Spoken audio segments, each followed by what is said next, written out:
सभी माता के भक्तों को अंकुश और राजा का नमस्कार।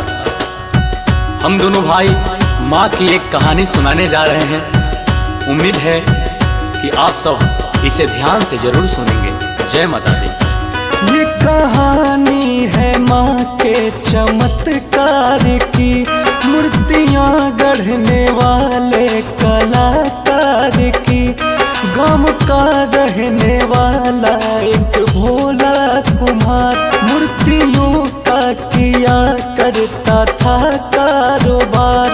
देवताओं की गढ़ करके वो मूर्तियाँ फूंक देता था वो प्यारे रंगों से। जाके बाजार फिर बेच आता था वो, जीवन यापन के लायक कमाता था वो। भक्ति में लीन दुर्गा की रहता था वो, दुख गरीबी का हालांकि सहता था वो। माँ से उसको मगर कुछ शिकायत न थी, धन मिले पद मिले ऐसी नीयत न थी। उसकी पत्नी थी गुणवान और नेक थी, ये समझिए कि वो लाखों में एक थी। छोटा व्यापार था पर न थे वो दुखी, मूर्तियाँ बेच कर थे वो दोनों सुखी।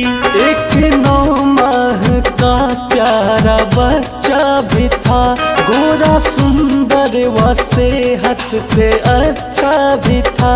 जान बच्चे में उन दोनों की थी बसी, उसकी सूरत थी आँखों में उनके धसी। दोनों खुशहाल थे दिन गुजरते रहे, भक्ति माँ दुर्गा की दोनों करते रहे। सच्चे भक्तों की लेती परीक्षा है माँ, डाल कर दुख में करती समीक्षा है माँ। एक दिन माँ के मंदिर से आकर के वो मूर्तियों खातिर मिट्टी भिंगा करके वो दोनों पाँवों से अपने लगा रोदने, ताकि मूर्ति के गढ़ने के लायक बने।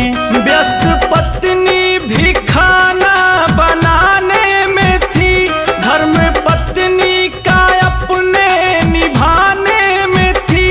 आगे क्या होगा इसका ना आभास था, बच्चा सोया हुआ था वहीं पास था।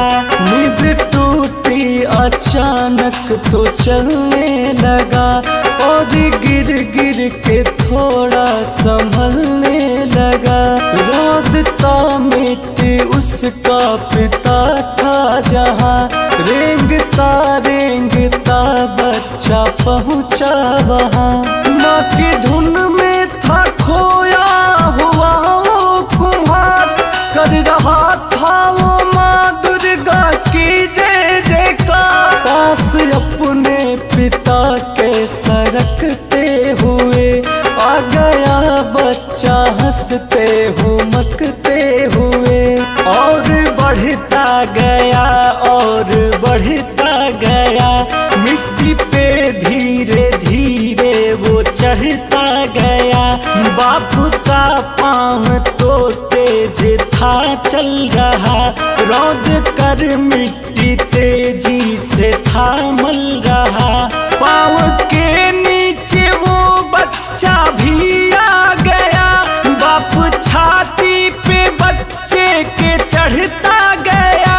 मिट्टी में सान डाला उसे रौंद कर, खून से हो गई लाल मिट्टी मगर। मर गया बेटा उसको पता न चला, एक कोमल बदन मिट्टी ही बन गया। रौंद कर वो तो मिट्टी बनाता रहा, और भजन शेरावाली का गाता रहा। टूटा माँ का उधर जब रसोई से ध्यान, हो चुकी घटना का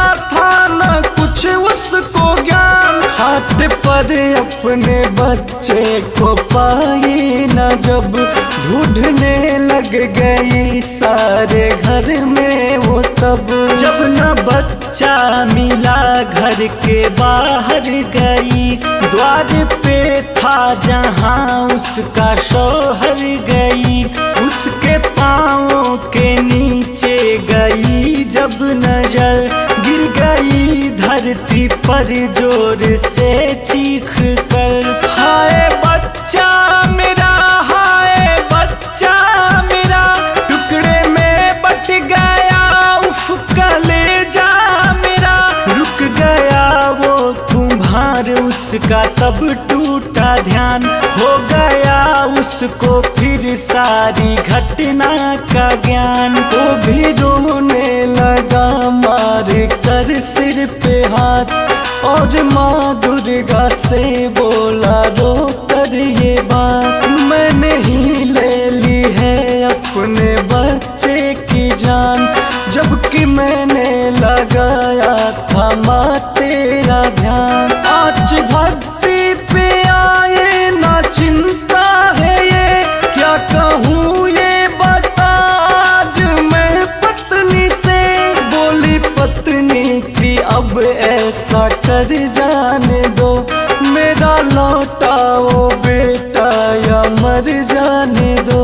माँ प्रकट हो गई उनके पास आ गई, लाल जो मिट्टी थी अपना रंग पा गई। शेरावाली ने अपना दिखाया प्रताप, एक मूरत बनी मिट्टी में अपने आप। बच्चे के शक्ल से मिलती थी हूबहू, कर दिया फिर उस मूरत ने चलना शुरू।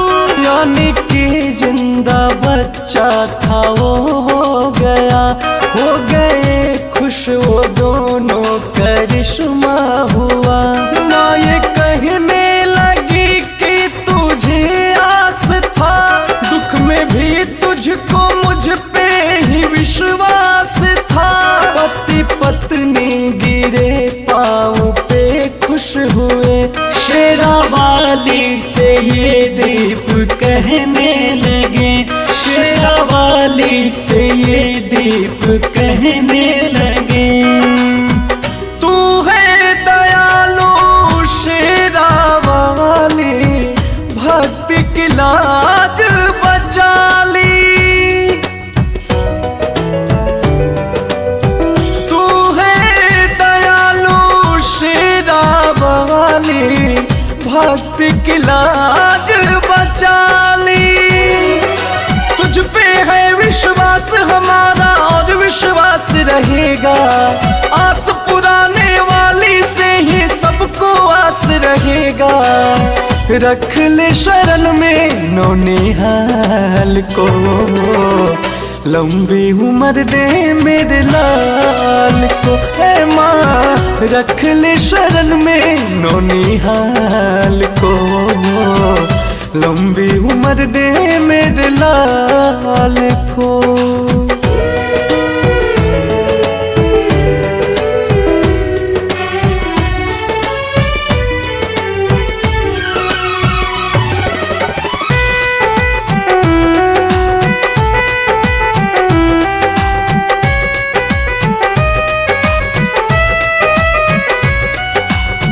हम हैं मैया भक्त तुम्हारे, आते रहेंगे तेरे द्वारे।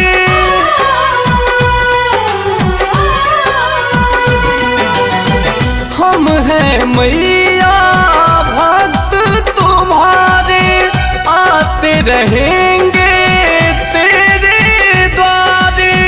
भक्ति का वर देते रहना, और न ज्यादा है कुछ कहना। हम हैं तेरी शरणों में मैया, बेटा भी है शरण में। हमें हारने मत देना तुम जीवन के इस रण में। रख ले शरण में नौनिहाल को, लंबी उम्र दे मेरे लाल को, ए माँ रख ले शरण में नौनिहाल को। लंबी उम्र दे मेरे लाल को।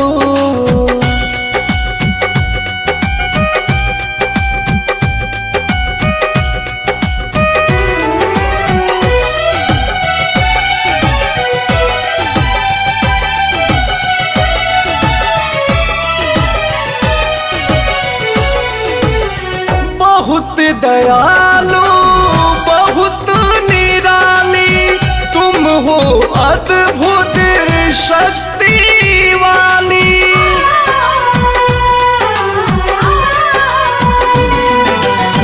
बहुत दयालु बहुत निराली तुम हो, अद्भुत शक्ति वाली।